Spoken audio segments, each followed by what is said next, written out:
ஒரு கிராமத்தில் குண்டம்மா மற்றும் குண்டப்பன் என்ற தம்பதி இருந்தனர். அவர்கள் எதையும் நம்பிக்கையின்றி செய்வார்கள். முயற்சி செய்வதற்கு முன்பே இது நமக்கு முடியாது என்று சொல்லிவிட்டு விடுவார்கள். ஒரு நாள் கிராமத்தில் ஒரு ஓட்டப்பந்தயம் நடத்தப்பட்டது. வெற்றி பெறுபவருக்கு 10 சவரன் தங்கம் பரிசாக கிடைக்கும் என்று அறிவித்தனர்.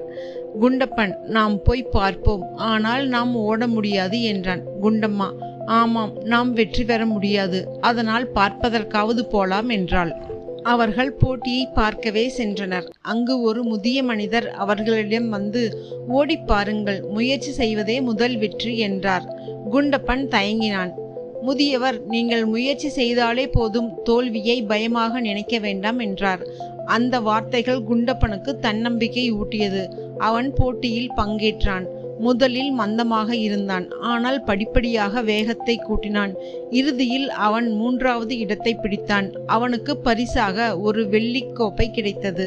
அதை பார்த்த குண்டம்மா, நாம் முயற்சி செய்தால் நம் வாழ்க்கையும் வெற்றி பெறும் என்று உணர்ந்தாள். அதற்கு பிறகு அவர்கள் எதையும் தைரியமாக முயற்சி செய்ய ஆரம்பித்தனர். வாழ்க்கை சிறப்பாக மாறியது. கதை நீதி: தோல்வியை கண்டு பயப்படாமல் முயற்சி செய்ய வேண்டும். முயற்சி செய்தாலே வாழ்க்கையில் வெற்றி பெறலாம்.